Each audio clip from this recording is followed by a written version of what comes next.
Story हमें नारीरा prison के sector 4 में ले जाती है, जहां कैदी मेस हॉल में बैठे होते हैं। और ऑनेस्टली वहां का खाना देखने में काफी डिसेंट लगता है। राइस, सैलेड और किसी तरह का मीट रखा होता है, जिस पर हमारा मेन प्रोटैगनिस्ट अपनी ट्रे उठाता है और अकेले एक टेबल पर जाकर बैठ जाता है। इसी दौरान एक कैदी थोड़ा और खाना उठा लेता है, लेकिन हमारा हीरो खाने के मूड में नहीं होता। वो सब कुछ बहुत केयरफुली ऑब्जर्व कर रहा होता है। अचानक एक कैदी उसे घूरता है और पूछता है कि वो ऐसे क्यों देख रहा है, जिस पर उसका टैटू वाला दोस्त उसे और भड़काता है कि कुछ एक्शन ले। नया लड़का बिना रिएक्शन के बैठा रहता है, जो देखकर वो पिग गाय कंफ्यूज हो जाता है। फिर अनॉयड होकर दूसरा कैदी डराने के लिए हमारे प्रोटैगनिस्ट के पास थूक देता है और उसे बोलता है कि सारा खाना खा ले, वरना आगे क्या होगा वो जानता है। इसके बाद दोनों बुलीज उससे पूछते हैं कि इतना लंबा चेहरा क्यों बना रखा है और मैनस नाम की कोई चीज है या नहीं। फिर वो उसे मर्डरर बोल देते हैं और ये सुनकर हमारे हीरो की आंखों में गुस्सा भर जाता है। उसी पल उसे याद आता है कि जिन लोगों ने उसे फ्रेम किया है वो उन सब से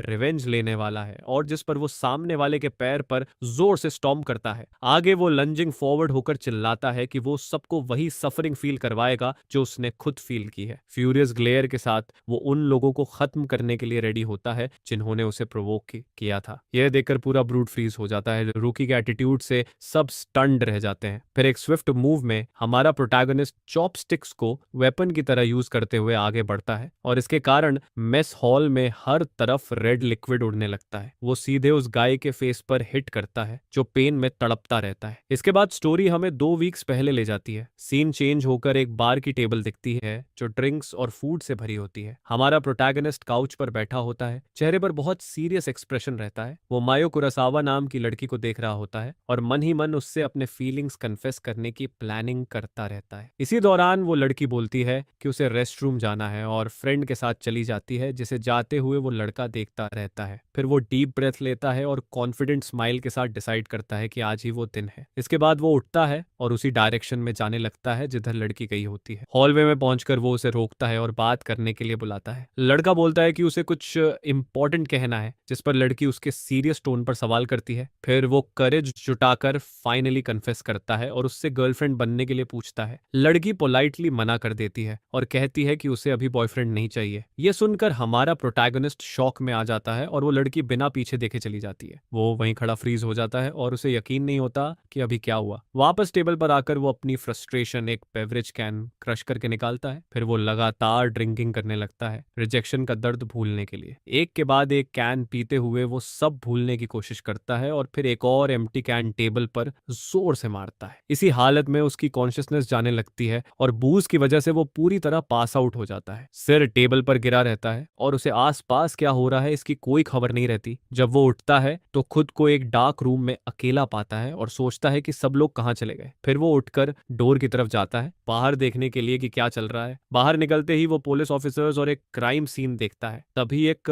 कॉप उसे पकड़ लेता है और लड़की मियो कुरासावा के मर्डर का आरोप लगा देता है। हमारा प्रोटैगनिस्ट चिल्लाता है कि यह इम्पॉसिबल है और गार्ड से छूटने की कोशिश करता है। डेस्परेट होकर वो पुलिस टेप पे पकड़ लेता है और समझ नहीं पाता कि उस पर यह आरोप क्यों लगाया जा रहा है। उसी के सामने वो उस लड़की की बॉडी देखता है जिसे वो पसंद करता था, जो जमीन पर पड़ी होती है। फिर सीन कोर्ट रूम में शिफ्ट होता है, जहां जज उसे 30 साल की प्रिजन सेंटेंस सुना देता है। लड़की के पेरेंट्स गुस्से में चिल्लाते हैं कि उसे मैक्सिमम पनिशमेंट मिलनी चाहिए थी। हमारा प्रोटैगनिस्ट की दुनिया पूरी तरह टूट जाती है और वो सोचता रहता है कि सब कुछ यहाँ तक कैसे पहुंच गया। उसे एमओ की स्माइल याद आती है और वो खुद से पूछता है कि क्या ये सब सिर्फ एक नाइटमेयर है। आंखों में आंसू लेकर वो कसम खाता है कि उसने ये क्राइम नहीं किया। तभी उसका फादर कोर्ट में खड़ा होकर अपने बेटे की इनोसेंस डिफेंड करता है, जिसके जवाब में विक्टिम की फैमिली उसे अक्यूज्ड करने लगती है कि वो अब भी एक्सक्यूजेस बना रहा है। इसके बाद लड़की के रिलेटिव्स उसके फादर पर टूट पड़ते हैं और उसे जमीन पर गिरा देते हैं। यह देखकर हमारा प्रोटैगनिस्ट डैड के लिए चीखता है, लेकिन पकड़ा हुआ होता है और उन्हें रोकने की भीख मांगता रहता है। मार खाते हुए भी फादर बोलता है कि वो अपने बेटे की इनोसेंस प्रूव करेगा। इसके बाद सीन चेंज होकर एक बिल्डिंग का एक्सटीरियर दिखता है, जो प्रिजन जैसा लगता है। प्रेजेंट में वापस आकर हम देखते हैं कि सेल में दूसरे कैदी उसे घूर रहे होते हैं। जैसे ही वो अंदर आता है, सब सस्पिशियस नजरों से उसे देखते रहते हैं। अपने बिलोंगिंग्स पकड़े हुए एक कैदी उससे उसके क्राइम के बारे में पूछता है। टैटू वाला गाय डराने के लिए पास आता है, लेकिन कुछ बोल नहीं पाता। तभी पीछे से दूसरा प्रिजनर उसे हिट करता है और जवाब देने को कहता है। जमीन पर गिरकर वो रोते हुए कहता है कि उसने कुछ नहीं किया और उसे फ्रेम किया गया है। फिर बिग गाय उसे बुलाता है, चेहरे पर फ्रेंडली फ्रेंडली एक्सप्रेशन बिल्कुल नहीं होता। हमारा प्रोटैगनिस्ट ओबे करता है और सेल लीडर के सामने खड़ा हो जाता है। बिना वार्निंग के लीडर उसके स्टमक में जोरदार किक मारता है और इम्पैक्ट से वो पीछे उड़कर सेल फ्लोर पर गिर जाता है। बुली उसे उठाकर पूछता है कि क्या वो न्यूज वाला मर्डरर है। मना करने के बावजूद बाकी कैदी उसे फिर से पीटते हैं। लीडर बोलता है कि उसे ऐसे लोग बिल्कुल पसंद नहीं और उसे फाइट बैक करने को उकसाता है। रिएक्शन ना देखकर वो अपने गूंज को बोलता है कि नए लड़के को बांध दो। हमारा प्रोटैगनिस्ट छूटने की कोशिश करता है लेकिन बाकी लोग ज्यादा स्ट्रांग होते हैं। थोड़ी देर में उसके हाथ कसकर बांध दिए जाते हैं और एस्केप का कोई रास्ता नहीं रहता। एक बुली चिल्लाकर पूछता है कि अब भी रेजिस्ट कर सकता है या नहीं और पूरी ताकत से उसके स्टमक में पंच मार देता है। ब्लो इतना स्ट्रांग होता है कि वो बहुत सारा ब्लड थूक देता है। हाथ बंधे होने की वजह से वो खुद को डिफेंड नहीं कर पाता और एक ह्यूमन पंचिंग बैग बन जाता है। हालत ऐसी हो जाती है कि वो पूरी तरह बीटन होता है और फाइट करने की कोई स्ट्रेंथ नहीं बचती। सेल लीडर उसके बाल पकड़कर उसे घूरता है। नजरों में प्योर कंटेम्प्ट होता है। फिर वो धमकी देता है कि अगर गार्ड्स को कुछ बताया तो हालात और भी बुरे होंगे। हमारा प्रोटैगनिस्ट नफरत भरी नजरों से अटैकर का चेहरा याद कर लेता है। अगले दिन एक गार्ड उसे प्रिजन हॉलवे में बुलाता है। ऑफिसर उसे टेरिबल न्यूज देता है कि उसके पेरेंट्स एक्सीडेंट में मर गए हैं। तो जो पूरी तरह शॉक में चला जाता है। गार्ड उससे पूछता है कि क्या कोई और रिलेटिव है। जब वो जवाब नहीं देता तो ऑफिसर बार बार सवाल करता है। आंखों में आंसू लेकर हमारा हीरो बोलता है कि अब इस दुनिया में उसका कोई नहीं बचा है। गार्ड कहता है कि उसे कोई फर्क नहीं पड़ता और बिना कंपैशन के उसे वहां से भेज देता है। इसके बाद ऑफिसर्स खाना खाने चले जाते हैं और टोजो अकेला रह जाता है। मेस हॉल में वापस आकर हमारा प्रोटैगनिस्ट दिन का खाना उठाता है। पूरी तरह एम्प्टी लुक के साथ वो टेबल पर बैठ जाता है। खाने की कोई इच्छा नहीं रहती। उसी वक्त उसे परेशान करने वाला बुली भी अपना चो ले रहा होता है। टोजो डिस्टेंस से सब कुछ सीरियस और कैलकुलेटिंग नजरों से देखता रहता है। फिर वो गाय उसके पास आता है और चिल्लाना शुरू कर देता है। टैटू वाला पार्टनर साइड में खड़ा होकर स्मर्क करता रहता है। ब्रूट उसे घूरता रहता है, रिएक्शन का इंतजार करता है। फिर उसका बड़ी ट्रे के पास थूक देता है और उसे और प्रोवोक करता है। वो धमकी देता है कि बिना कंप्लेन किए सब कुछ खा ले।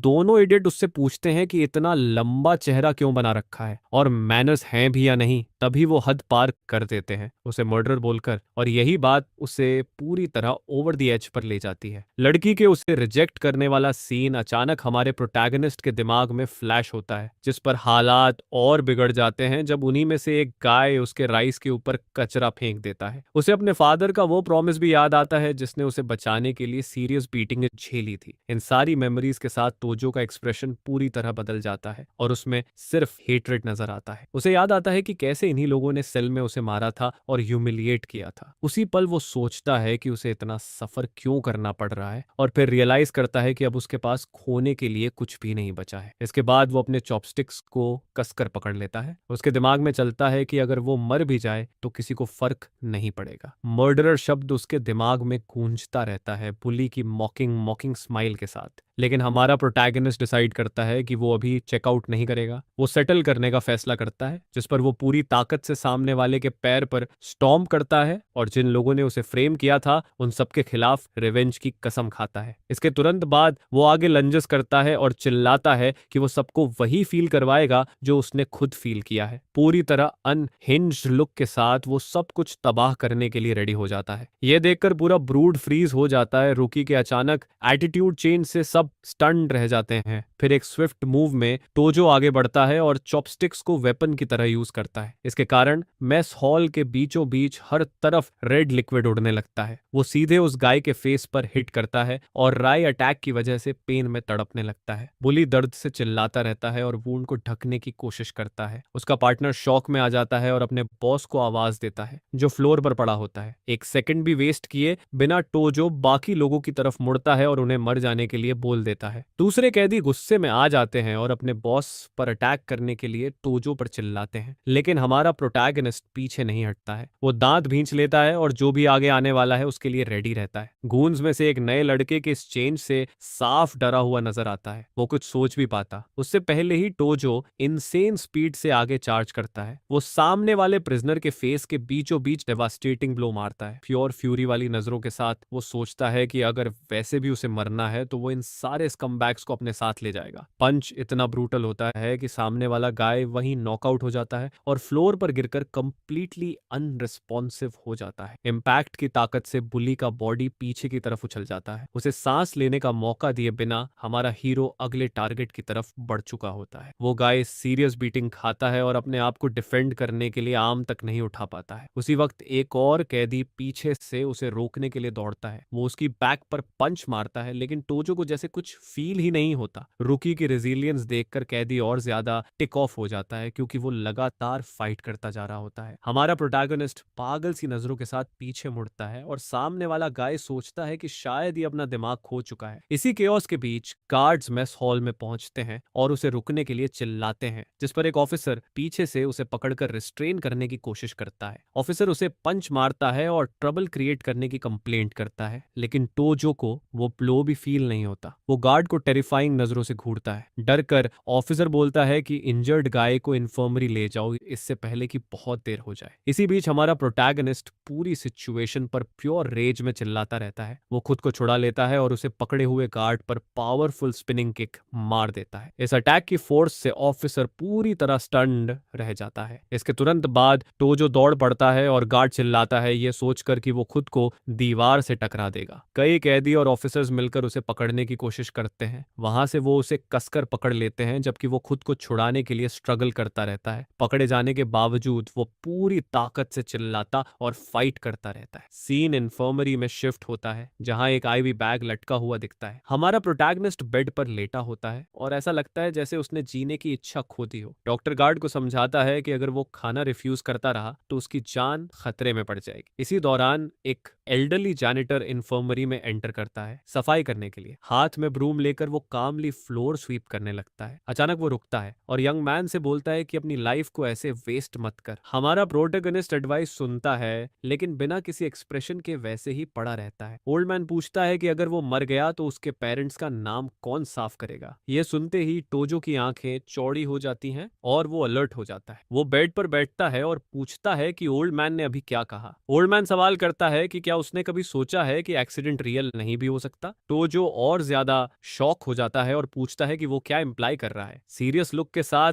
ओल्ड मैन कहता है कि उसके पेरेंट्स का मर्डर किया गया था। यह सुनकर यंग मैन उसका कॉलर पकड़ लेता है और पूछता है कि उसे ये कैसे पता। ओल्ड मैन उसे काम करता है और सीधे पूछता है कि क्या उसने सच में उस लड़की को मारा था। हमारा प्रोटैगनिस्ट उसकी आंखों में देखकर पूरी सर्टेनिटी के साथ एक्यूजेशन डिनाई करता है। इस पर ओल्ड मैन कंक्लूड करता है कि उसके पेरेंट्स को एविडेंस ढूंढने की वजह से एलिमिनेट किया गया। टोजो को याद आता है कि केस की शुरुआत से ही उसे सब कुछ बहुत स्ट्रेंज लगता था। वो सोचता है कि ऐसा करने की हिम्मत किस में हो सकती है और मोटिव क्या रहा होगा। यह सोचते हुए उसकी आंखों से प्योर रजे के आंसू बहने लगते हैं और वो दांत भींच लेता है। टोजो चिल्लाकर बोलता है कि ओल्ड मैन सही है और वो तब तक चेकआउट नहीं करेगा जब तक अपने पेरेंट्स का बदला नहीं ले लेता। मिशाचिया यंग मैन की नई डिटर्मिनेशन देखकर हल्की सेटिस्फाइड स्माइल देता है, लेकिन वार्न करता है कि उसकी करंट स्टेट में टोजो कुछ भी नहीं कर पाएगा और कुरीकी उसे खत्म करना चाहता है। इसके बाद ओल्ड मैन बोलता है कि लकीली सरवाइव करने का एक तरीका है। वो बड़ी ग्रिन देता है और हमारे प्रोटैगनिस्ट की करेज की तारीफ करता है और कहता है कि उसे वो पसंद है। वहां से टूचिया हेल्प ऑफर करता है अगर वो सरवाइव कर गया, जिसे सुनकर यंग मैन कंफ्यूज हो जाता है। ओल्ड मैन सिनिस्टर लुक के साथ रिवील करता है कि उसकी हेल्प प्रिजन से एस्केप करने के लिए है। अचानक बाहर से आवाज सुनकर ओल्ड मैन का एक्सप्रेशन बदल जाता है। जाने से पहले वो टोजो को एक बुक देता है और बोलता है कि ये फ्यूचर में बहुत यूजफुल होगी। हमारा प्रोटैगनिस्ट बुक लेता है और ओल्ड मैन को हॉलवे में जाते हुए देखता है। बुक के कवर पर ह्यूमन एनाटॉमी और उसके मेन वीक पॉइंट्स के बारे में लिखा होता है। टोजो पूछता है कि वो असल में है कौन, जिस पर ओल्ड मैन खुद को सीचिया बताता है और जोड़ता है कि वो उसे बस ओल्ड टाइमर कह सकता है। अचानक एक गार्ड इन्फर्मरी का डोर तोड़ते हुए अंदर आता है। वो कामली बुक पढ़ने के लिए टोजो पर चिल्लाता है। ऑफिसर कंप्लेन करता है कि मेस हॉल में किया गया उसका मेस सबके लिए नाइटमेयर बन चुका है। इसके बाद वो उसे 1 महीने के लिए सॉलिटरी भेज देता है ताकि उसका दिमाग ठंडा हो सके। बिना किसी मर्सी के उसे डार्क सेल में जोर से फेंक देता है। मेटल डोर बंद हो जाता है और हमारा हीरो पूरी डार्कनेस में अकेला रह जाता है। अंदर वो बुक पकड़े रहता है और सोचता है कि अब वो अपनी लाइफ खत्म नहीं करना चाहता। एनाटॉमी बुक को देखते हुए उसे जीने का नया पर्पस मिल जाता है। डिटर्मिन्ड लुक के साथ वो कसम खाता है कि वो अपना रिवेंज जरूर लेगा। 15 दिन गुजर जाते हैं और फाइनली सॉलिटरी कन्फाइनमेंट का डोर खुलता है। वही गार्ड सेल खोलता है और चिल्लाता है है कि अगर जिंदा है तो बाहर आ, लेकिन अंदर देखकर ऑफिसर पूरी तरह शॉक हो जाता है। हमारा प्रोटैगनिस्ट डार्कनेस से बाहर निकलता है, बिल्कुल अलग फिजिक के साथ। उसका बॉडी पहले से कहीं ज्यादा स्ट्रॉन्ग और डिफाइंड हो चुका होता है। गार्ड पूछता है कि उसने अंदर क्या किया, जिस पर टोजो कैजुअली बोलता है कि कुछ खास नहीं। सिनिस्टर स्माइल के साथ वो कहता है कि वो बस अपने सिंस पर रिफ्लेक्ट कर रहा था। सीन प्रिजन यार्ड में चेंज होता है, जहां कैदी मैनुअल लेबर कर रहे होते हैं। हमारा प्रोटैगनिस्ट नए कॉन्फिडेंस के साथ उस एरिया से गुजरता है। दूर से उसे टॉर्मेंट करने वाला एक बुली टोजो को देख लेता है और सरप्राइज हो जाता है, जिस पर वो तुरंत अपने बडीज को कॉल करता है और बोलता है कि टोजो यहाँ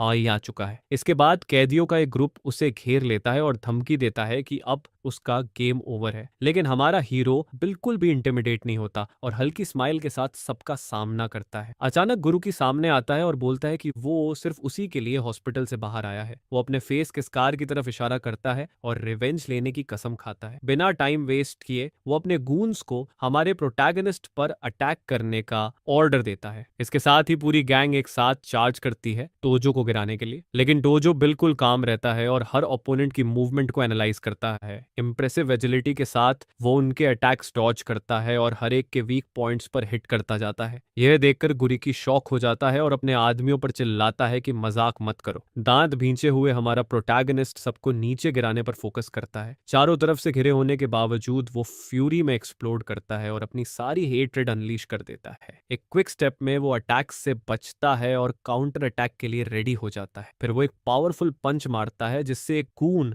हवा में उड़ जाता है। यह देखकर गुरिकी और ज्यादा टेक ऑफ हो जाता है और चिल्लाते हुए खुद अटैक करता है। इसके बाद बिल्डिंग की छत पर दोनों के बीच लाइफ और डेथ फाइट शुरू हो जाती है। हमारा प्रोटैगनिस्ट चिल्लाता है कि वो उसे खत्म कर देगा और उसकी सारी रेज बाहर आ जाती है। इसके बाद वो गुरिकी को पकड़ता है और बिल्डिंग के ऊपर से नीचे फेंक देता है। गिरते हुए बॉस डेस्पिरेशन में चीखता है। ऊपर से उसके आदमी सब कुछ देखते रहते हैं और पैनिक में अपने बॉस का नाम चिल्लाते हैं। अगले ही पल गुरिकी प्रिजन यार्ड में जोरदार इंपैक्ट के साथ जमीन पर गिरता है, लेकिन हमारा हीरो यहीं नहीं रुकता और डिफीटेड होने के बावजूद भी उस पर बीट डाउन जारी रखता है। उसके दिमाग में वो सारे लोग आते हैं जिन्होंने उसे टॉर्मेंट और फ्रेम किया था। इसी सोच के साथ वो प्योर हेट्रेड वाली नजरों से कसम खाता है कि वो उन सबको क्रश कर देगा। उसी वक्त गार्ड्स दौड़ते हुए फाइट रोकने के लिए पहुंचते हैं। एक ऑफिसर डेस्परेट होकर तोजो को तुरंत रुकने के लिए चिल्लाता है। गार्ड वार्न करता है कि अगर उसने गुरिकी को मार दिया तो उसे मैक्सिमम सेंटेंस मिलेगी। हमारा प्रोटैगनिस्ट सोचता है कि यह बात सही है और वो रिवेंज लिए बिना मर भी नहीं सकता, जिस पर वो दांत भींचकर खुद को एक बड़ी गलती करने से रोक लेता है। फिर वो खड़ा होकर रेज में चिल्लाता है और बाकी लोग उसे पागल समझने लगते हैं। इसके बाद उसकी सेंटेंस 20 साल और बढ़ा दी जाती है और अब पूरी प्रिजन में हर कोई उससे डरने लगता है। कुछ समय बाद हम टोजो को इन्फर्मरी में रिकवर करते हुए और एक बुक पढ़ते हुए देखते हैं। एक गार्ड उसे बताता है कि गुरिकी को ट्रांसफर कर दिया गया है और अब वो लाइफ भर व्हीलचेयर पर रहेगा। ऑफिसर पूछता है कि उसके वुंड्स हील हुए या नहीं और बोलता है कि अब उसे वापस सेल में भेजा जाएगा। हमारा प्रोटैगनिस्ट रियलाइज करता है कि जो आदमी एंड से नहीं डरता उससे कोई भी मैस नहीं करना चाहता। इसके बाद वो इन्फर्मरी से निकलता है और कामली हॉलवे में चलता है। अचानक साथिया सामने आता है और बोलता है कि फिर से मुलाकात हो गई। टोजो उसे उसका प्रॉमिस याद दिलाता है और पूछता है कि उसे वहां से एस्केप करना सिखाए। ओल्ड मैन हल्की हंसी छोड़ता है और टोजो के एटीट्यूड से काफी खुश नजर आता है। सूचिया बोलता है कि अगर टोजो अपॉर्चुनिटी क्रिएट कर दे तो वो उसे एस्केप कराने में हेल्प करेगा। टोजो पूछता है कि उसे क्या करना होगा। सिनिस्टर स्माइल के साथ ओल्ड मैन दिखाता है कि पूरा प्लान पहले से उसके दिमाग में है। वो रिवील करता है कि प्लान प्रिजन के अंदर एक बड़ा कमोशन क्रिएट करने का है। टोजो पूछता है कि आगे क्या, और क्या वो सच में उस पर ट्रस्ट कर सकता है। साथिया समझाता है कि किचन में सुअर ग्रेट काफी टाइम से लूज है। वो बोलता है कि अगर भरोसा न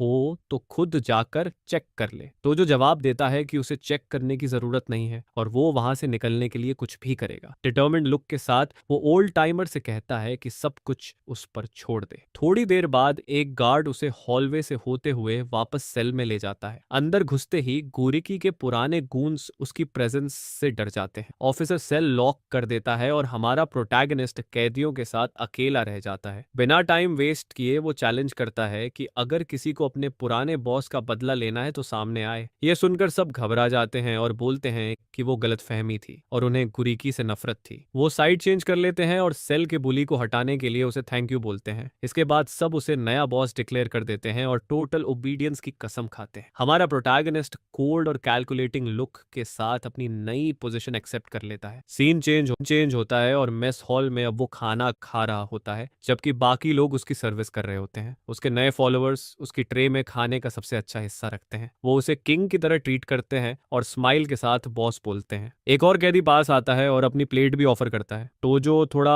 ऑकवर्ड फील करता है और बोलता है कि वो इतना ज्यादा नहीं खा सकता। इसी दौरान दूसरी टेबल पर कुछ प्रिजनर्स कुरीकी की पीट डाउन की बातें कर रहे होते हैं। यूमी सेन नाम का एक ब्रूट कंप्लेन करता है कि नया लड़का अभी तक रिस्पेक्ट देने नहीं आया है। उसका गून उसे काम करता है और बोलता है कि वो टोजो को उनकी साइड ले आएगा। यूमी सेन पूरे सेक्टर पर कब्जा करने के ख्याल से स्मर्क करता है। तभी उसका सबऑर्डिनेट उठता है और डराने के लिए टेबल पर जोर से फिस्ट मारता है। वो टोजो की टेबल के पास आता है और पूछता है कि क्या वही टोजो है जिसके बारे में सब बात कर रहे हैं। वो खुद को यूमी सान का आदमी बताता है और रिस्पेक्ट न दिखाने पर सवाल करता है। हमारा प्रोटैगनिस्ट बिल्कुल भी फ्लिंच नहीं करता और पूछता है कि क्या उसे कोई प्रॉब्लम है। उसके नए फॉलोअर्स डर जाते हैं और फुसफुसाते हैं कि यूमी सन बहुत डेंजरस है। टोजो डिस्टेंस से उस बिग गाय को घूरता रहता है। पूरी सिचुएशन समझते हुए यूमी सन अपने गून को बोलता है कि इस चीकी रूकी को मैनर्स सिखाओ। गून अनॉयड होकर टेबल पर हाथ मारता है और चिल्लाता है कि नया लड़का ज्यादा उड़ने लगा है। लेकिन हमारा प्रोटैगनिस्ट इंतजार नहीं करता और सीधे उस इडियट के फेस पर सॉलिड पंच मार देता है। कोल्ड लुक के साथ वो दिखा देता है कि वो यहाँ किसी से मजाक नहीं कर रहा। ये देखकर यूमी सान और ज्यादा टिक ऑफ हो जाता है। हमारे हीरो के नए फॉलोअर्स का मुंह खुला का खुला रह जाता है। वो गाय उड़ते हुए टेबल तोड़ देता है और अपने बॉस को मदद के लिए चिल्लाता है। ये देखकर यूमी सान गुस्से में खड़ा हो जाता है और टोजो को गालियां देता है। हमारा हीरो बिल्कुल शांत खड़ा रहता है, शोडाउन के लिए रेडी। पूरे मेस हॉल में शॉक फैल जाता है और लोग डर के मारे पीछे हट जाते हैं। कैदियों के चेहरों पर टेरर साफ दिखता है क्योंकि अब मामला सीरियस हो चुका होता है। किसी ने नहीं सोचा था कि नया लड़का इतना क्रेजी होगा कि टॉप डॉग को चैलेंज कर दे। फ्लोर पर पड़े गून भी कसम खाता है कि वो टोजो को खत्म करेगा, लेकिन टोजो को कोई फर्क नहीं पड़ता। इसके बाद दोनों आमने सामने खड़े होते हैं और साइज डिफरेंस साफ नजर आता है। बिग गाय बोलता है कि उसने इतना एरोगेंट आदमी कभी नहीं देखा। स्मर्क के साथ टोजो जवाब देता है कि अब देख रहा है। अचानक एक गार्ड आ जाता है और सबको वापस खाने के लिए चिल्लाता है। यूमी गुस्से से बड़बड़ाता है और वार्निंग देता है कि टोजो को इसका पछतावा होगा। वो बोलता है कि कल ब्रेक के टाइम हिसाब बराबर करेगा और अपनी गैंग के साथ चला जाता है। इधर पिटा हुआ गुंड फ्लोर पर पड़ा अपने बॉस के लिए रोता रहता है। टोजो के नए फॉलोअर्स पैनिक में बोलते हैं कि कल उनकी गैंग पूरी ताकत से आएगी। हमारा प्रोटैगनिस्ट उन्हें कोवर्ड्स बोलता है और कहता है कि सबको एक साथ ही खत्म करना पड़ेगा। उसका फियरलेस एटीट्यूड देखकर उसके नए साथी पूरी तरह शॉक हो जाते हैं। इसके बाद उनमें से एक हिम्मत जुटाकर नए बॉस के सामने घुटनों पर बैठ जाता है। वो डरने के लिए माफी मांगता है और बोलता है कि अब जब बात यहाँ तक आ गई है तो वो कल पूरी ताकत से लड़ेगा। बाकी लोग भी उसकी बात से एग्री करते हैं। हमारा हीरो अपने नए फॉलोअर्स को बड़ी लड़ाई के लिए करेज से भरते हुए देखता रहता है। रात का सीन सेल में चेंज होता है जहां सारे कैदी शांति से सो रहे होते हैं, लेकिन टोजो चुपचाप उठता है और एक पंख से बेडशीट उठा लेता है जिस पर वो पूरी ताकत से उस कपड़े को ट्विस्ट करना शुरू करता है। डिटरमिन्ड लुक के साथ वो उस शीट को आने वाले वक्त के लिए एक वेपन बना लेता है। अगले दिन ब्रेक के टाइम सारे कैदी यार्ड में फ्री टाइम बिता रहे होते हैं। उसी दौरान दो गार्ड्स एरिया में पेट्रोल कर रहे होते हैं, लेकिन ज्यादा कंसर्न नहीं लगते। अचानक एक प्रिजनर ऑफिसर को बुलाता है और हाई क्वालिटी स्मोक्स ऑफर करता है, जिस पर ऑफिसर ऑफर एक्सेप्ट करता है और अपने पार्टनर के साथ एक कॉर्नर में चला जाता है। उधर यूमी सान और उसकी गैंग पहले से ही हमारे हीरो का इंतजार कर रही होती है हिसाब बराबर करने के लिए। यह देखकर बाकी कैदी भी बिग शोडाउन देखने के लिए गैदर होने लगते हैं। सिचुएशन को देखते हुए टोजो का एक फॉलोअर चिल्लाकर वार्न करता है कि वो लोग आ गए हैं। हमारा हीरो कॉन्फिडेंट स्माइल करता है क्योंकि सब कुछ उसके प्लान के मुताबिक चल रहा होता है। वो राइवल गैंग की तरफ देखकर चिल्लाता है और उन्हें अपनी पूरी डिटर्मिनेशन दिखाने के लिए कहता है। इसके बाद यूमी सान के गूंज टोजो के छोटे से ग्रुप की तरफ चार्ज कर देते हैं। पूरा यार्ड केओस में बदल जाता है और फुल ऑन ब्रॉल शुरू हो जाता है। शुरुआत में ही यूमी सान का एक आदमी जोरदार बीटिंग खाता है और एक पंच में नॉकआउट हो जाता है। फाइट और ज्यादा इंटेंस होती जाती है और हमारा प्रतियोगी अपनी पूरी शक्ति दिखाने लगता है। यह देखकर यूमी सन गुस्से में भर जाता है और खुद भी फाइट में कूद पड़ता है। दूर से गार्ड ये सब देख लेता है और दौड़ते हुए आता है, चिल्लाता है कि फिर से फाइट शुरू हो गई है। लड़ाई और अगली हो जाती है और टोजो एक एनिमी के फेस के बीचों बीच सॉलिड पंच मारता है। सीन सीन देखकर गार्ड्स बैटन लेकर केओस रोकने के लिए दौड़ पड़ते हैं। इम्प्रोवाइज्ड वेपन का यूज करते हुए हमारा प्रोटैगनिस्ट राइवल की बैक पर क्रिटिकल ब्लो मारता है। अपने आदमियों को पिटता देख यूमी सान प्योर रेज में दांत भींच लेता है। इसी बीच एक कैदी गार्ड की आर्म पकड़ लेता है, जिससे वो बैटन यूज नहीं कर पाता, जिस पर ऑफिसर चिल्लाता है कि ये वायलेशन है और रेडियो पर बैकअप मांगता है। यार्ड पूरी तरह बैटलफील्ड बन जाता है। चारों तरफ बॉडीज पड़ी होती हैं और हर जगह रेड लिक्विड फैला होता है। लेकिन इसी फाइट के बीच यूमी सान को कुछ बहुत स्ट्रेंज महसूस होता है। उसे रियलाइज होता है कि जिसने ये सब शुरू किया था वो अचानक गायब हो चुका है। उसी वक्त हमारा हीरो डिस्ट्रैक्शन का फायदा उठाकर एक बिल्डिंग के अंदर घुस जाता है। अंदर सुचिया उसे कंग्रेचुलेट करता है और बोलता है कि उन्हें जितनी जल्दी हो सके वहां से निकलना होगा। साथ ओल्ड मैन उसे नेक्स्ट स्टेप के लिए फॉलो करने को कहता है। दोनों जल्दी जल्दी कॉरिडोर से होते हुए किचन की तरफ बढ़ते हैं। थोड़ी देर में वो उसी जगह पहुंचते हैं जिसका जिक्र ओल्ड मैन ने पहले किया था। बिना समय गंवाए सातिया हेवी सीवर को उठाने लगता है। सेटिस्फाइड स्माइल के साथ सुचिया पैसेज खोलने में कामयाब हो जाता है। हमारा प्रोटोटाइप कोल्ड और डिटरमाइंड लुक के साथ सब देखता रहता है। ओल्ड मैन पहले होल में उतरता है और टोजो का इंतजार करता है। पैसेज एक डार्क सीवर में जाता है जो दिखने में काफी डिस्गस्टिंग होता है। बिना सोचे समझे टोजो गंदे पानी में कदम रखता है और एस्केप शुरू करता है। सुचिया वॉर्न करता है कि स्मेल बहुत खराब है लेकिन उसे सहना पड़ेगा, जिस पर टोजो अनबेरेबल स्टेंच से बचने के लिए अपनी नाक बंद कर लेता है। वो फिल्थी टनल में क्रॉल करता है जहां चारों तरफ रैट्स भाग रहे होते हैं। सीवर रोडेंट्स से भरा होता है जो रॉटन और डर्टी वाटर में तैर रहे होते हैं। कुछ देर बाद ओल्ड मैन अनाउंस करता है कि वो आखिरकार डेस्टिनेशन पर पहुंच चुके हैं। टनल के एंड पर एक ह्यूज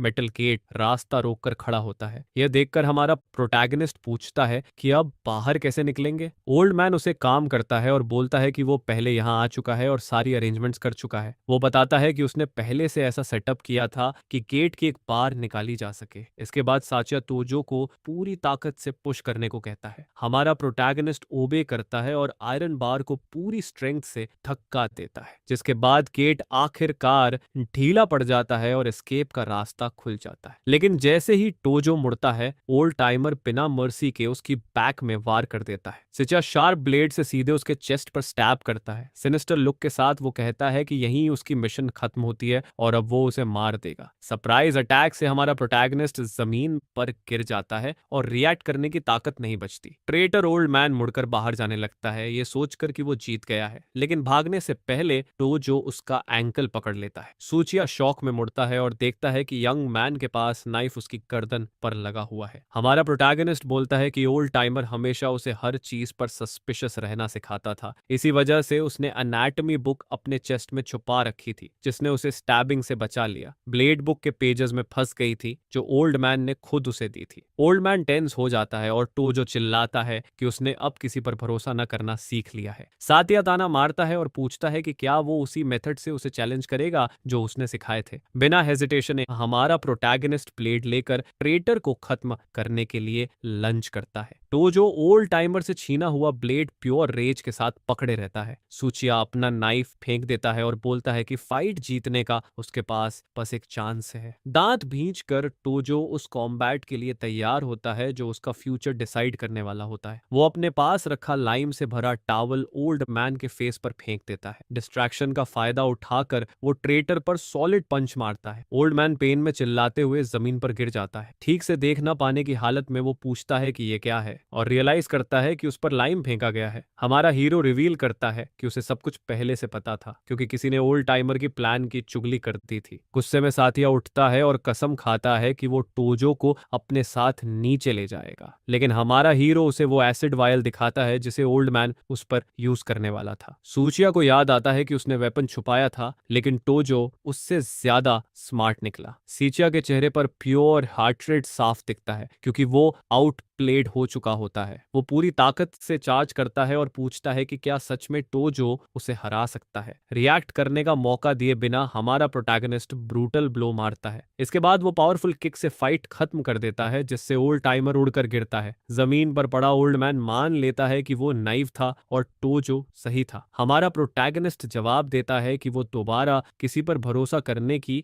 वही गलती नहीं करेगा। ट्रेटर रोता है कि वो एक रुकी से हार गया। बिना मर्सी टोजो उसके थ्रोट पर प्रिसाइज ब्लो मारकर उसे खत्म कर देता है। इसके तुरंत बाद वो मिस्टीरियस लिक्विड ओल्ड टाइमर के बॉडी पर डाल देता है। कोल्ड लुक के साथ वो ट्रेटर को स्ट्रॉन्गर बनाने के लिए थैंक्स बोलता है। इसके बाद वो सीवर से बाहर निकलता है और फ्रीडम की राह पर आगे बढ़ता है। बाहर पहली बार डिस्टेंस में सिटी की डे लाइट दिखती है। टोजो डीप ब्रेथ लेता है और लंबे टाइम बाद फ्रीडम की स्मेल एंजॉय करता है। फिर वो मीट निकालता है जिसे उसने एस्केप के दौरान फूड और पेट की तरह यूज किया था। वो सारा मीट पानी में फेंक देता है क्योंकि अब उसकी जरूरत नहीं रहती। अब पहले से ज्यादा स्ट्रांग होकर वो कसम खाता है कि उसका रिवेंज अभी शुरू हुआ है। सीन एक रेस्तरां में चेंज होता है जहां कुछ पुलिस अधिकारियों खाना खा रहे होते हैं। एक अधिकारी कंप्लेंट करता है कि प्रिजन एस्केपी अभी तक पकड़ा नहीं गया है। रेस्तरां के ओनर पूछता है कि क्या 2 फॉजिटिव्स एस्केप नहीं हुए थे। अधिकारी बताता है कि यंग मैन की बॉडी मिल गई है लेकिन ओल्ड टाइमर गायब है। डिस्गाइज में बैठा हमारा प्रोटैगनिस्ट ये सब सुनता है और उसके चेहरे पर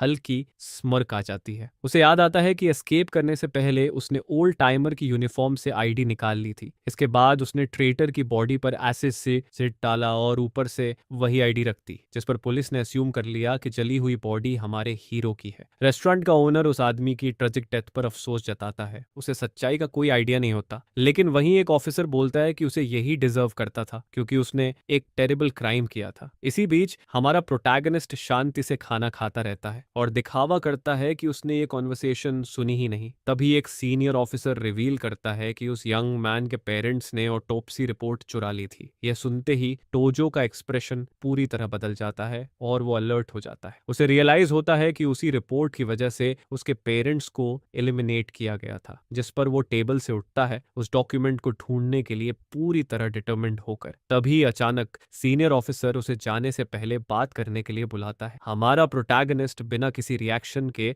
ऑफिसर की तरफ मुड़ता है। गार्ड उसे वार्न करता है कि केयरफुल रहना क्योंकि एक डेंजरस फ्यूजिटिव बाहर घूम रहा है। तो जो सीरियस एक्सप्रेशन के साथ बोलता है कि मैसेज उसे मिल गया है। इसके बाद सीन हमें एक वेटर दिखाता है जो सड़क पर चलते हुए आराम से सीटी बजा रहा होता है, लेकिन हमारा हीरो दूर से ही उसे देख रहा होता है और साइडवॉक पर उसके हर स्टेप को फॉलो कर रहा होता है। वो आदमी एक डार्क एली में घुसता है और सोचता है कि घर जाकर क्या खाएगा। अचानक टोजो उसके पीछे अपीयर होता है और नाइफ उसकी गर्दन पर रखकर थ्रेटन करता है। आदमी पैनिक में बोलता है कि उसके पास कोई पैसा नहीं है, वो सिर्फ एक एम्प्लॉई है। हमारा प्रोटैगनिस्ट उसे चुप रहने को कहता है और सच सच जवाब देने के लिए बोलता है। इसके बाद वो उससे पूछता है कि पास्ट में काकू टोजो को फ्रेम करने का इंस्ट्रक्शन किसने दिया था। जवाब सुनकर टोजो सरप्राइज हो जाता है और पूछता है कि तुम दोनों से क्या मतलब है। तभी वो आदमी धमकी देता है कि उसका भी वही हाल होगा जो उसके दोस्त युगजी सुजुकी का हुआ था। यह सुनते ही टोजो को अपने पार्टनर की याद आती है और वो शॉक में आ जाता है। प्योर रगे में आकर हमारा प्रोटैगनिस्ट ब्लेड को उसके पैर में गहराई तक घुसेड़ देता है। आदमी पेन में चीखते हुए जमीन पर गिर जाता है और टोजो उससे मांग करता है कि बताए युगजी को किसने हर्ट किया। डेस्परेट हालत में आदमी उसे देखकर पूछता है कि क्या वो रियल टोजो है। हमारा हीरो उस पर प्रेशर बनाता है और पूछता है कि उसे किसने फ्रेम किया और उसके दोस्त को किसने मारा। आदमी बात करने से मना कर देता है और बोलता है कि मास्टरमाइंड बहुत पावरफुल है। पेशेंस खोकर टोजो उसके फेस पर एक और सॉलिड पंच मारता है। नाइफ उसकी गर्दन पर रखकर वो उसे आखिरी चांस देता है सच बोलने का। डर के मारे आदमी रिवील करता है कि रे अमानो नाम की एक औरत ने उसे पैसे दिए और धमकाया था। यह नाम सुनते ही हमारा हीरो और ज्यादा टिक ऑफ हो जाता है और पूछता है कि क्या सच में वही रियानो है। आदमी बताता है कि वो मेयो की बेस्ट फ्रेंड थी और गलत लोगों के साथ घूमने लगी थी। हेट्रेड से भरी आंखों के साथ टोजो चिल्लाता है और उस औरत की लोकेशन मांगता है।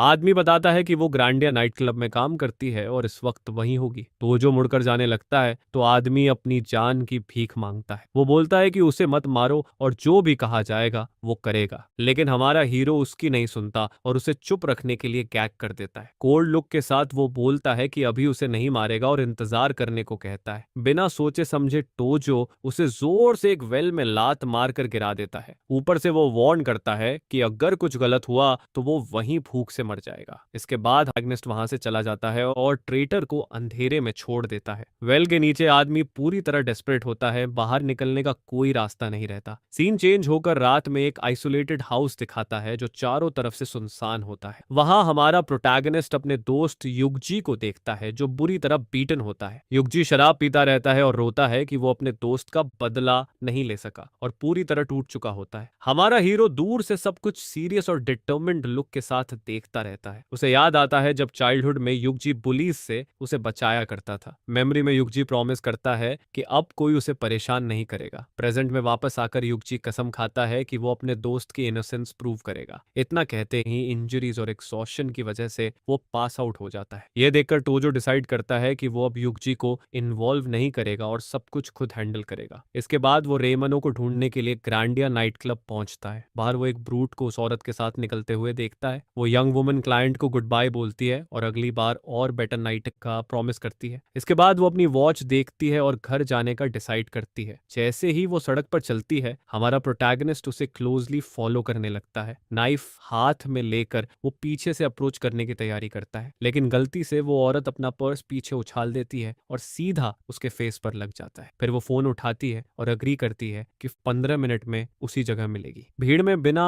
नोटिस हुए टोजो उसे फॉलो करता रहता है। इसके बाद वो नेट पैराडाइज नाम की जगह में एंटर करती है और वो उसे दूर से देखता रहता है। अंदर वो हिरोटो कागामी और उसके गूंज से मिलती है। यह देखकर हमारा हीरो सोडा का एक कैन उठाता है और रियलाइज करता है कि यही उसका ओनली चांस है। वो रूम में एंटर करता है और वुमन डिले की कंप्लेंट करती है, ये सोचकर कि कोई और आया है। लेकिन जैसे ही वो मुड़ती है, शॉक में पूछती है कि वो कौन है और अंदर कैसे आया। हमारा प्रोटैगनिस्ट कैन उठाकर बोलता है कि वो बस सोडा डिलीवर करने आया है। वो ड्रिंक ऑफर करता है और जैसे ही वो लेने के लिए हाथ बढ़ाती है तो जो पूरी ताकत से उसकी रिस्ट पकड़ लेता है। तुरंत बाद वो उसे अपनी तरफ खींचता है और नाइफ उसकी गर्दन पर रखकर स्क्रीम न करने की धमकी देता है। फ्यूरियस लुक के साथ वो पास आता है और पूछता है कि क्या वो उसे पहचानती है। टोजो को पहचानते ही औरत डर जाती है और पूछती है कि वो जिंदा कैसे है। टोजो उस पर दबाव डालता है और पूछता है कि उसने उसे फ्रेम क्यों किया। औरत आरोप डिनाई करती है और कहती है कि उसे फ्रेम करने में मिलियन लगते हैं और अगर उसके पास इतना पैसा होता तो वो यहाँ नहीं होती। इसके बाद हमारा हीरो उससे पूछता है कि रियल मास्टरमाइंड कौन था। वो उसे वार्न करती है कि बेहतर है वो ये ना जाने, क्योंकि वो आदमी अनटचेबल है, और उसे भाग जाने को कहती है। लेकिन टोजो नाइफ को उसकी गर्दन पर और दबा देता है, जिससे हल्का कट लग जाता है। क्रेजी लुक के साथ वो उसे आखिरी चांस देता है, या तो बोले या यहीं खत्म हो जाए। डर के मारे वो रिवील करती है कि सबका मास्टरमाइंड कोकोशा था। यह सुनकर हमारा प्रोटैगनिस्ट शॉक में आ जाता है और सोचता है कि कोकोशा ऐसा क्यों करेगा। औरत डोर की तरफ इशारा करके वार्न करती है कि कागमी के गूंस बाहर वेट कर रहे हैं। वो उसे जाने की भीख मांगती है और बोलती है कि जो कुछ जानती थी सब बता चुकी है। लेकिन हमारा हीरो बोलता है कि वो पहले ही सब कुछ खो चुका है और अब उसके पास सिर्फ रिवेंज बचा है। सीन एक मेकर औरत नीचे बैठती है और पेपर पर कुछ लिखने लगती है। तो जो उसे वॉल से पिन करता है और पूछता है कि वो उसकी साइड है या अगेंस्ट। इसके बाद वो पेपर उसे देती है और प्रॉमिस करती है कि बाद में सब एक्सप्लेन करेगी और उसे जाने को कहती है। पेपर पर उसका फोन नंबर लिखा होता है ताकि वो कांटेक्ट कर सके। तो जो बोलता है कि वो कल कॉल करेगा और अगर उसने बिट्रे किया तो वो मर्सी नहीं दिखाएगा। जाते वक्त हॉलवे में उसका सामना कागमी और उसके गूंज से हो जाता है। वो पिंक सूट्स वाली गैंग के बीच से शांति से निकल जाता है बिना अटेंशन खींचे। उसके चेहरे से पसीने की एक बूंद गिरती है जो उस पल का टेंशन दिखाती है। एक पल के लिए हमारा हीरो और गैंग लीडर एक इंटेंस नजरों का एक्सचेंज करते हैं। कागमी उसे जाते हुए देखता है और सोचता है कि उसने ये फेस कहीं पहले देखा है। तभी आउन उसकी गर्दन के बारे में पूछता है, जिस पर वो कोई बहाना बना देता है। अपने रूम में वापस आकर टोजो बेड पर लेट जाता है और अब तक जो कुछ भी हुआ है उसके बारे में सोचने लगता है। उसे कोकी, योशा और मायू एक साथ याद आते हैं जो एक हैप्पी कपल जैसे लगते थे। मेयो और रेमानो के साथ मस्ती करने वाली इमेज भी उसके दिमाग में घूम जाती है। उसे वो दिन याद आता है जब उसने बहुत ज्यादा पी ली थी और टेबल पर ही पूरी तरह पास आउट हो गया था। इसी मेमोरी में वो देखता है कि योशिदा और मेयो हाथ में हाथ डालकर वहां से चले जाते हैं, जबकि वो खुद सोया हुआ होता है। आंखों में आंसू लेकर हमारा प्रोटैगनिस्ट सोचता है कि उससे सब कुछ क्यों छीन लिया गया। हेट्रेड से भरा हुआ वो बेडशीट को कसकर पकड़ लेता है और अपने मन में योशा का नाम चिल्लाता है। अगले दिन हमारा प्रोटैगनिस्ट एक पे फोन के पास जाता है और कॉल करता है। वो रात में पार्क में मिलने का प्लान बनाता है ताकि बात की जा सके। दूसरी तरफ रेमानो सीरियस एक्सप्रेशन के साथ मीटिंग के लिए अग्री कर लेती है। कुछ समय बाद वो कैरिक बार में एक क्लाइंट के साथ दिखती है और अपनी टेंशन छुपाने की कोशिश कर रही होती है। वहां से वो तय जगह पर पहुंचती है और अकेले पार्क में चलती है। हमारा हीरो पहले से ही छुपकर उसका इंतजार कर रहा होता है और सामने आकर बातचीत शुरू करता है। जाता है। बिना घुमाए फिराए वो सीधे उससे पूछता है कि उसके पेरेंट्स असल में कैसे मरे थे। रेमानो बताती है कि उन्हें ऑटोप्सी रिपोर्ट मिल गई थी और वो न्यू ट्रायल की रिक्वेस्ट करने वाले थे, लेकिन योशिदा डर गया और एक फेक एक्सीडेंट करवा दिया ताकि दोनों को एक साथ हटा सके। यह सुनकर हमारे प्रोटैगनिस्ट को वो ट्रैजिक सीन याद आता है और वो पूरी तरह टूट जाता है। आंखों में आंसू लेकर रेमनो उससे माफी मांगती है। रेज से भरा हुआ हमारा हीरो उसे जोर से थप्पड़ मारता है और नफरत में चिल्लाता है। मार खाने के बाद भी वो बोलती है कि रिडेम्पशन के तौर पर वो पूरी सच्चाई बताना चाहती है। तो जो उसे पकड़ता है और पूछता है कि रिपोर्ट में क्या था और मेयो की असली मौत कैसे हुई। रेमानो बताती है कि मेयो के शरीर में 3 आदमियों के ट्रेसेस मिले थे, लेकिन उनमें से कोई भी टोजो नहीं था। ये बॉम्बशेल रेवलेशन सुनकर हमारा प्रोटैगनिस्ट पूरी तरह शॉक हो जाता है। रेमानो बताती है कि मियो ने योशिदा से पैसे लिए थे और अपनी मर्जी से उनके साथ गई थी। फ्लैशबैक में दिखता है कि योशिदा मियो को कैश देता है और अपने दोस्तों को एंटरटेन करने को कहता है। सेडक्टिव लुक के साथ लड़की पूछती है कि उसे किस तरह का एंटरटेनमेंट चाहिए। रोते हुए रेमानो बताती है कि उन्होंने मियो को कुछ सब्सटेंसेस लेने पर मजबूर किया जिसे वो हैंडल नहीं कर पाई। सीन में दिखता है कि पार्टी में एक आदमी उसे स्ट्रेंज पाउडर ऑफर करता है और बिना मना करने का मौका दिए उसे खिला देता है। इसके बाद हालात बहुत बिगड़ जाते हैं और वो लोग लड़की का फायदा उठाते हैं। अचानक उन्हें एहसास होता है कि वो हिल नहीं रही है और पैनिक फैल जाता है। एक आदमी डेस्परेशन में चिल्लाता है जब उसे पता चलता है कि लड़की ने सांस लेना बंद कर दिया है। हमारा हीरो टूट जाता है और यकीन नहीं कर पाता कि मेयो ऐसी इंसान थी। गुस्से में वो रेमानो को कसकर पकड़ता है और पूछता है कि फिर उसे क्यों फ्रेम किया गया। वो बताती है कि किसी न किसी को ब्लेम लेना था और टोजो परफेक्ट टारगेट था। टोजो उसे गंभीर नजरों से देखता है और पूछता है कि क्या ये सब सच है। रोते हुए रेमानो बताती है कि उसे भी योशा ने धमकाया था और वो उससे नफरत करती है। डिटरमिन्ड लुक के साथ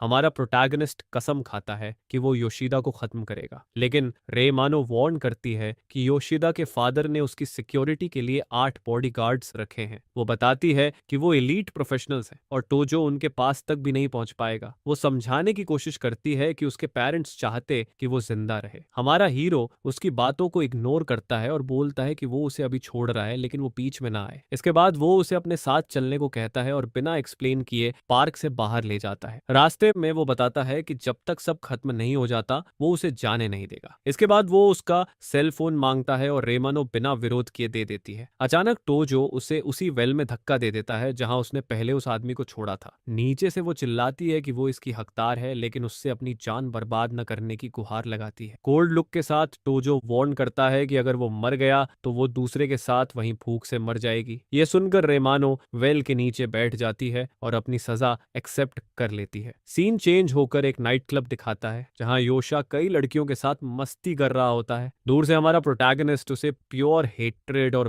वेंजेंस वाली नजरों से देखता रहता है। स्टेज के सामने वो योशिदा और उसके बॉडीगार्ड्स का सामना करता है। जो भी आने वाला हो उसके लिए रेडी रहता है। योशिदा एक लड़की को नाइट क्लब के रेस्टरूम में चलने को कहता है। लड़की इस आइडिया को पसंद करती है और उसे बोल्ड कहती है। योशिदा अपने बॉडीगार्ड्स को बाहर रुकने को कहता है और लड़की के साथ चला जाता है। हमारा हीरो इसे बिना देखे हमला करने का एकमात्र मौका समझता है, लेकिन तभी एक सिक्योरिटी गार्ड उसे रोकता है और वहीं खड़े रहने को कहता है। टोजो बहाना बनाता है और पूछता है कि क्या वो रेस्टरूम भी नहीं जा सकता। गार्ड उसे शक की नजर से देखता है, फिर आखिरकार जाने देता है। रेस्टरूम पहुंचकर टोजो को एक स्टॉल से अजीब आवाजें सुनाई देती हैं। वो दरवाजा खटखटाता है। अंदर से योशा चिल्लाता है और इंटरप्ट न करने को कहता है। बिना टाइम वेस्ट किए टोजो जोरदार किक मारकर डोर तोड़ देता है। लड़की अचानक इन्वेजन से डर जाती है। योशा गुस्से में पूछता है कि वो कौन है और क्या यहीं मरना चाहता है। नाइफ हाथ में लेकर हमारा प्रोटैगनिस्ट आगे बढ़ता है अपने टारगेट को खत्म करने के लिए। लड़की टेरर में चिल्लाती है जबकि टोजो बिना मर्सी अटैक करता है। योशा गर्दन पकड़कर गुस्से में पूछता है कि वो क्या कर रहा है। रिएक्ट करने का मौका दिए बिना टोजो उसके फेस पर सॉलिड पंच मारता है। इसके तुरंत बाद वो उसे वॉल से दबा देता है और नाइफ उसकी गर्दन पर रख देता है। पास से देखने पर रिच गाय शौक में टोजो को पहचान लेता है असली टोजो के रूप में। उसी पल गार्ड्स आ जाते हैं और योशिदा उन्हें इंट्रूडर पकड़ने के लिए चिल्लाता है। एस्केप करने के लिए टोजो टॉयलेट का सहारा लेकर स्टॉल के ऊपर से जंप करता है। एजाइल लीप के साथ वो दूसरी तरफ उतरता है और गार्ड्स को सरप्राइज कर देता है। बिना सोचे समझे वो विंडो की तरफ कूदता है और ग्लास तोड़ देता है। अपने टारगेट को भागते देख योशा 2 मिलियन का ऑफर करता है जो भी उसे पकड़े। गार्ड्स टूटे हुए विंडो से कूदकर चेस शुरू कर देते हैं। हमारा प्रोटैगनिस्ट सड़कों पर दौड़ता है। गूंज उसके पीछे चिल्लाते रहते हैं। अचानक गार्ड्स उसे खो देते हैं और आगे सर्च करने का फैसला करते हैं। कचरे के बीच छुपकर टोजो उनसे बच निकलता है। उसे अफसोस होता है कि वो इतना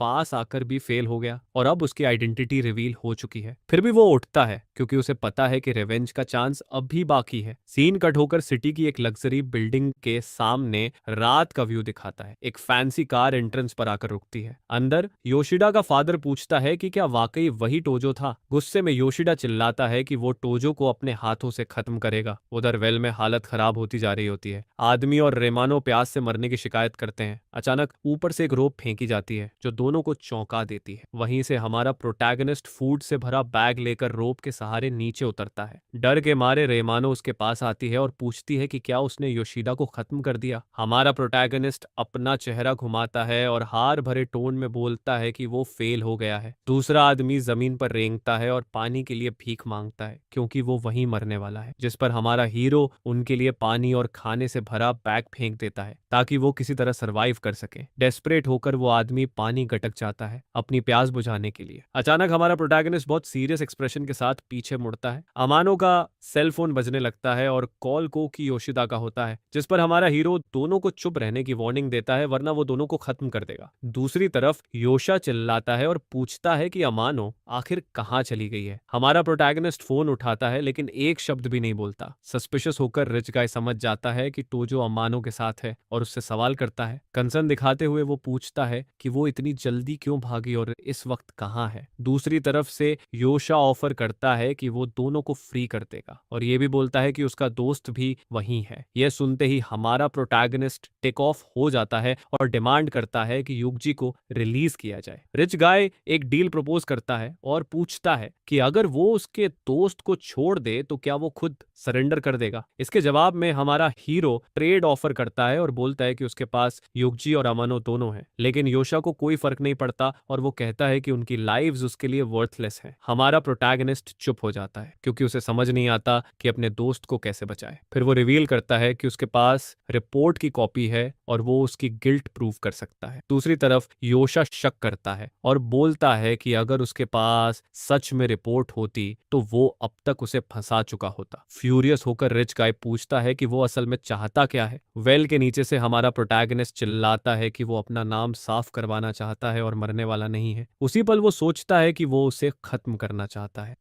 लेकिन इस वक्त उसके पास और कोई ऑप्शन नहीं है। योशा मीटिंग प्रपोज करता है रिपोर्ट की कॉपी देखने के लिए और उसे पैसा है रिपोर्ट की कॉपी देखने के लिए और उसे पैसे देकर गायब होने का ऑफर भी देता है। वेल के नीचे से हमारा हीरो ये प्रपोजल सुनता है जबकि अमानो खामोशी से उसे देखती रहती है। इसके बाद वो मीटिंग के लिए एग्री करता है और रिच गाय से बोलता है कि लोकेशन कल भेज दे। तुरंत फोन काट देता है अपने सबसे बड़े दुश्मन के साथ कॉल खत्म करते हुए। ये सुनकर दोनों कैदी पैनिक में आ जाते हैं और चिल्लाते हैं कि ये ट्रैप है। हमारा प्रोटैगनिस्ट कामली जवाब देता है कि वो जानता है लेकिन और कोई रास्ता नहीं है। इसके बाद वो सेल फोन जमीन पर फेंक देता है और वार्न करता है कि शायद वो जिंदा वापस ना आए। वुमन उसे पकड़ती है और बोलती है कि वो मारा जाएगा क्योंकि उसके पास रिपोर्ट की कॉपी है ही नहीं। वो उसकी तरफ देखकर कहता है कि वो युगजी को अब इन्वॉल्व नहीं कर सकता और ये उसका लास्ट चांस है। सीन चेंज होता है और हमारा हीरो एक मिस्टीरियस वुमन की हेल्प से नए कपड़े चुनता है। न्यू लुक के साथ वो सड़क पर चलता है जबकि एक शेफ अपना नाइफ ढूंढ रहा होता है। इसके बाद वो एक स्टोर में घुसता है और बहुत स्ट्रॉन्ग ड्रिंक की 2 बॉटल्स खरीदता है। थोड़ी देर बाद सीन एक अबैंडन्ड और पूरी तरह डिस्ट्रॉयड बिल्डिंग में शिफ्ट होता है। अंदर हमारा प्रोटैगनिस्ट बॉनफायर के पास अपने नए वेपन्स तैयार करता है। वो आने वाली बड़ी फाइट के लिए अपने हाथ रैप करना शुरू करता है। आग के सामने वो घुटनों के बल बैठता है जैसे कोई रिचुअल कर रहा हो। फिर वो अपना सिर झुकाता है जब तक उसका माथा जमीन को छू नहीं लेता। ये जेस्चर डीप रिस्पेक्ट और फेयरवेल दोनों दिखाता है। बैकग्राउंड में सिटी दिखाई देती है और वो अपनी फाइनल बैटल के लिए खुद को तैयार करता है। वो अपने पेरेंट्स से स्ट्रेंथ मांगता है और कसम खाता है कि योशिदा को खत्म करके उनका बदला लेगा। हमारा हीरो खड़ा होता है और सिटी की तरफ देखता है, तभी बर्फ गिरना शुरू हो जाती है। थोड़ी देर बाद योशिदा के गार्ड्स शॉक में आ जाते हैं क्योंकि वो सर्वे में अकेला आ गया होता है। हमारा प्रोटैगनिस्ट गूंस की पूरी आर्मी की तरफ चलता है। ऊपर से रिच गाय विक्टोरियस स्माइल के साथ सब देखता है। है। वो अपने आदमियों को ऑर्डर देता है कि इंट्रूडर को जिंदा बाहर न जाने दिया जाए। बिना वक्त गंवाए एक गून पीछे से पूरी ताकत से उस पर अटैक करने के लिए चार्ज करता है। ऊपर से योशिदा हमारे हीरो को आर्म्ड गून से घिरा हुआ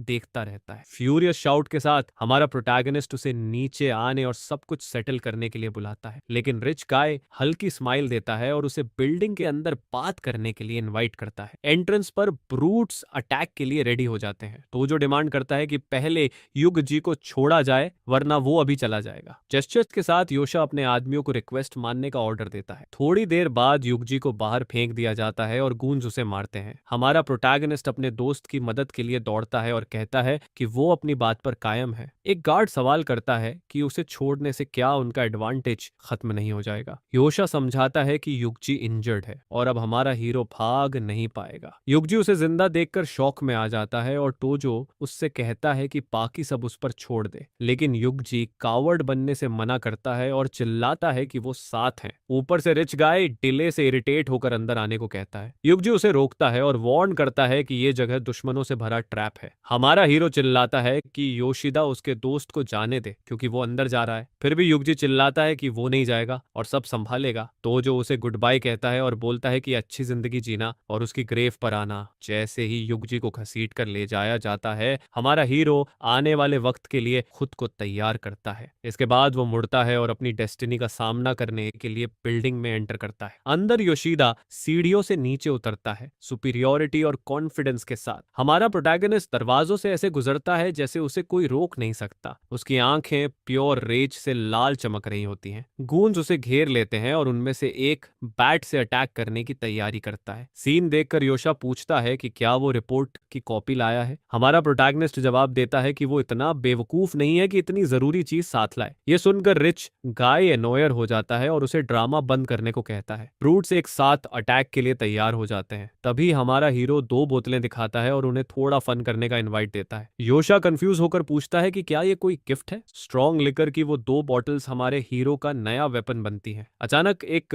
नया कैरेक्टर फर्म स्टेप्स के साथ जगह की तरफ आता है। डोर पर योशिदा फादर दिखाई देता है। चेहरे पर फ्रेंडली एक्सप्रेशन बिल्कुल नहीं होता। योशिदा शौक में पूछता है कि वो यहाँ क्या कर रहा है। सीरियस टोन में वो आदमी बोलता है कि वो अपने बेटे की गंदगी साफ करने आया है। इसके बाद गूंज युगजी और अम्मानो को बांध कर अंदर ले आते हैं। हमारा प्रोटैगनिस्ट अपने जान पहचान वालों को पकड़ा देखकर स्टन्ड रह जाता है। ट्रेटर का मुंह बंद होता है और वो एक शब्द भी नहीं बोल पाती। फादर उसे डांटता है और कहता है कि काम ठीक से करो, कोई लूज एंड मत छोड़ो। योशा पूछता है कि क्या सबको एलिमिनेट कर देना चाहिए, लेकिन फादर उसे बीच में ही रोक देता है। फिर वो अमानो से पूछता है कि क्या उसे सच में उस पर भरोसा है। वो रिवील करता है कि उसी ने रिपोर्ट लीक करके टोजो के पेरेंट्स तक पहुंचाई थी। यह सुनकर हमारा हीरो शॉक्ड एक्सप्रेशन के साथ उस वुमन को देखता है। बेट्रेयल से योशा फ्यूरियस हो जाता है और उसे जोर से थप्पड़ मारता है। हेट्रेड में वो चिल्लाता है कि उसने उसे बहुत पैसे दिए थे और आखिर में धोखा मिला। लेकिन अमानो बिना डरे चिल्लाती है कि उसका दिल उसकी तरह सड़ा हुआ नहीं है। वो बोलती है कि वो टोजो के पेरेंट्स को सफर करते और विटनेसेस ढूंढते हुए और नहीं देख सकती थी। गुस्से में योशा उसे लात मारता है और चिल्लाता है कि वो उसे हमारे हीरो के साथ दफना देगा। उसी पल रिच गाय का फादर आगे बढ़ता है और पूछता है कि क्या वो मनिबू तोजो है। हमारा प्रोटैगनिस्ट जवाब देता है कि उसी आदमी ने उसे ये सब झेलने पर मजबूर किया और अब वो उसे पहचानता तक नहीं है। बूढ़ा आदमी मॉकिंग स्माइल देता है और कहता है कि उसे इनसिग्निफिकेंट इंसेक्ट्स को जानने की जरूरत नहीं। इसके तुरंत बाद वो सीधे मुद्दे पर आता है और पूछता है कि ऑटोप्सी रिपोर्ट की कॉपी कहाँ है। हल्की सी स्माइल के साथ हमारा हीरो बोलता है कि उसे ये जानकारी कभी नहीं मिलेगी। दोनों एक दूसरे को घूरते हैं प्योर टेंशन के साथ और फाइनल कॉन्फ्रंटेशन शुरू होने से पहले का ये पल भारी हो जाता है। इसके बाद वो आदमी अपने गूंज को इशारे से आने वाले अटैक के लिए रेडी रहने को कहता है। वो घमंड से ये भी बोलता है कि उसके पीछे बहुत पावरफुल फोर्सेस हैं। इसी वजह से वो वार्न करता है कि रिपोर्ट कहीं भी हो, सब कुछ यहीं खत्म होने वाला है। जाने से पहले वो मेलिशियस स्माइल के साथ मुड़ता है और कहता है कि उसे कुछ बताना है। बूढ़ा आदमी 2 गूंज की तरफ इशारा करता है और रिवील करता है कि वही लोग उसके पेरेंट्स को खत्म करने वाले थे। यह सुनते ही टोजो का एक्सप्रेशन पूरी तरह प्योर हेट्रेड में बदल जाता है। वो पूरी ताकत से अपनी मुट्ठी भींच लेता है, सबको खत्म करने के लिए रेडी होता है। नफरत से भरा हुआ वो पूरी ताकत से मनूरो योशिदा का नाम चिल्लाता है। वो चिल्लाकर बोलता है कि कोने में फंसा हुआ कीड़ा भी पलटकर लड़ता है और अपने हाथ में पकड़ी बॉटल फेंक देता है। बॉटल जमीन पर टूट जाती है और लिक्विड हर तरफ फैल जाता है। इसके कारण एक गून उस लिक्विड पर फिसल जाता है और पूरी तरह बैलेंस खो देता है। वो जोर से जमीन पर गिरता है। पडल के बीच उठने की कोशिश में उसे महसूस होता है कि उसका फेस लिक्विड से ढका हुआ है। मौका देखते ही हमारा हीरो आगे चार्ज करता है और पहले गन पर सॉलिड हिट मारता है। रिच गाय और उसका फादर समझ जाते हैं कि वो ऑयल है और उसे कावर्ड कहने लगते हैं। बिना मर्सी के हमारा प्रोटैगनिस्ट नाइफ से अपने रिवेंज का पहला टारगेट खत्म कर देता है। इसके तुरंत बाद वो एक ब्रूटल ब्लो मारता है ताकि वो दोबारा उठ ना सके। योशा गुस्से में आ जाता है और अपने सारे आदमियों को एक साथ अटैक करने का ऑर्डर देता है, लेकिन गूंज ऑयल पर फिसलते जाते हैं और एक एक करके गिरते हैं, लड़ने लायक नहीं रहते। इसके बाद हमारा प्रोटैगनिस्ट वॉल पर लगी एक बड़ी पेंटिंग की तरफ दौड़ता है। वहां से वो वॉल का सहारा लेकर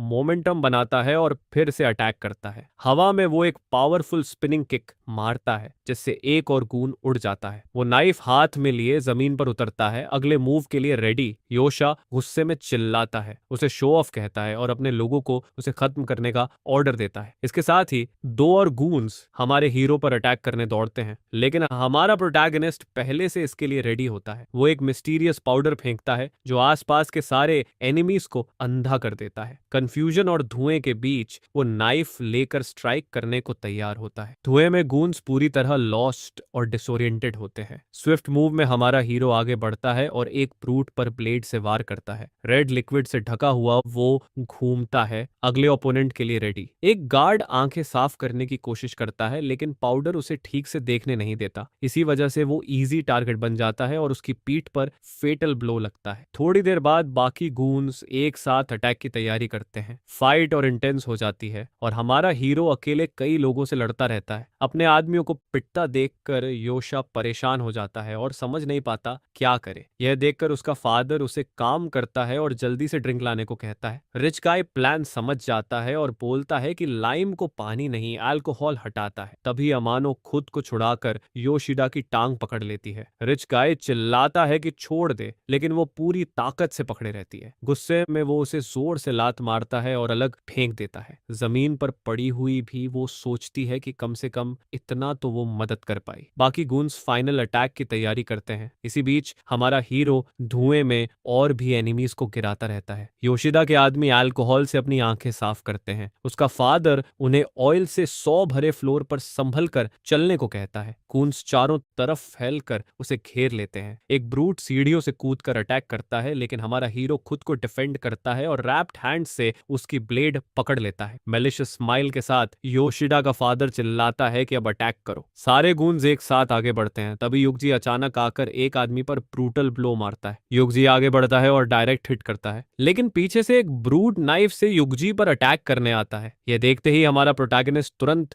रिएक्ट करता है और एनिमी को पकड़कर रोक लेता है। ब्रूटल मूव के साथ वो उसे खत्म कर देता है और अपने दोस्त की जान बचाता है। योशा गुस्से में रिग्रेट करता है कि उसने युगजी को पहले क्यों नहीं मारा। इसके बाद हमारा हीरो एक और गून का अटैक अपनी आर्म से ब्लॉक करता है। घायल होने के बावजूद वो रुकता नहीं और बाकी एनिमीज से लड़ता रहता है। वो बॉल्ड गाय पर चार्ज करता है और बड़ी एजिलिटी से ब्लोज डॉज करता है। इसी दौरान योशिदा युगजी को धमकाता है, लेकिन युगजी बिना डर उसे चैलेंज करता है। हमारा प्रोटैगनिस्ट फोकस करता है और नई स्ट्रैटेजी बनाता है। वो अपनी जैकेट जमीन पर फेंकता है ताकि गूंस डिस्ट्रैक्ट हो। सारे ब्रूट फाइनल डिसाइसिव अटैक के लिए उसकी तरफ पड़ते हैं। स्माइल के साथ वो लाइटर जलाता है और पूछता है कि क्या उन्हें थोड़ी फायर चाहिए। गूंस कंफ्यूज होते हैं और छोटी सी फ्लेम जलती है। फ्लोर पर फैले ऑयल की वजह से अचानक सब एक बड़ी आग में घिर जाते हैं। इसी कंफ्यूजन का फायदा उठाकर युगजी योशिदा के फेस पर पावरफुल एक हमारा प्रोटैगनिस्ट मौका देखकर पूरी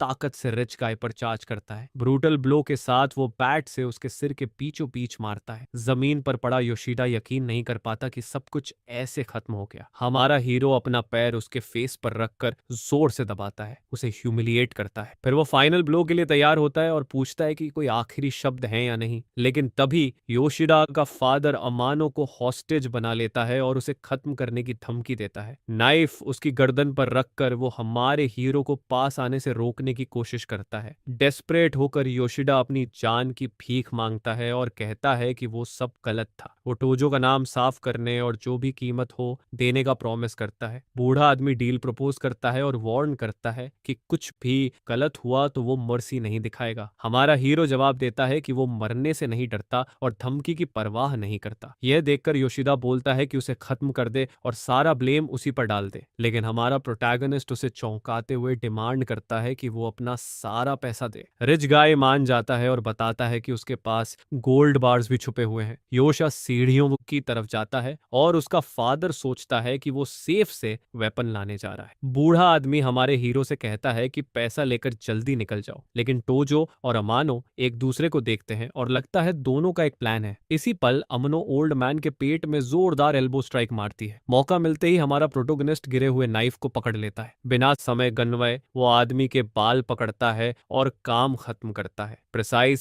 फ्लो के साथ वो उस बूढ़े आदमी को खत्म कर देता है जिसने सारा केओस रचा था। बूढ़ा आदमी लाइफलेस होकर जमीन पर गिर जाता है और हर तरफ रेड लिक्विड फैल जाता है। फाइट खत्म होने पर आमनो के चेहरे पर रिलीफ और सैडनेस दोनों दिखाई देते हैं। सीन देखकर हमारा प्रोटैगनिस्ट उसे उठाने और अनटाई करने जाता है, लेकिन वो घबराकर वार्न करती है कि घर में फायर आर्म्स छुपे हुए हैं। उसी पल योशा पिस्टल लेकर सामने आ जाता है और चिल्लाता है कि वो सबको खत्म कर देगा। रिच गाय सीढ़ियों से नीचे उतरता है, हाथ में बैग होता है और चिल्लाता है कि वो प्रॉमिस्ड पैसा ले आया है, लेकिन जैसे ही वो नीचे पहुंचता है उसे अपने फादर और कून्स की लाशें दिखती हैं। डेस्परेट होकर वो चिल्लाता है कि टोजो ने डील तोड़ दी है और कसम खाता है कि वो उसे कुचल देगा। इसी बीच युगजी डेस्परेशन में योशा को आवाज देता है, जिससे उसका ध्यान कमरे के दूसरी तरफ चला जाता है। इसके साथ ही वो डिस्ट्रैक्शन बनाने के लिए पिस्टल से फायरिंग शुरू कर देता है। फ्लोर पर दो बंधे हुए गूंस दिखते हैं और एक सेल फोन से वही आवाज चल रही होती है जो पहले सुनी गई थी। तभी रिवील होता है कि ये सब सिर्फ रिकॉर्डेड ऑडियो था, रिच गाय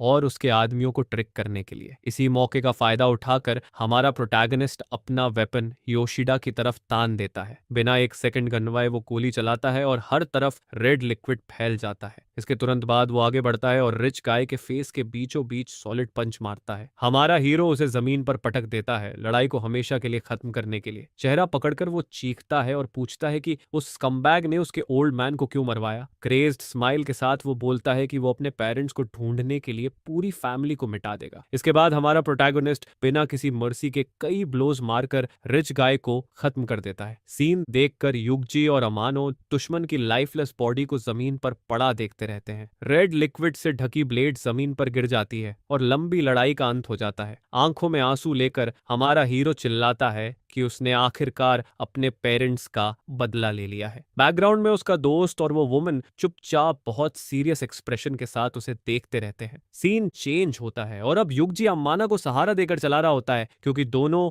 बैडली इंजर्ड होते हैं। हमारा प्रोटैगनिस्ट उनसे पहले जाने को कहता है क्योंकि उसे अभी कुछ और करना होता है।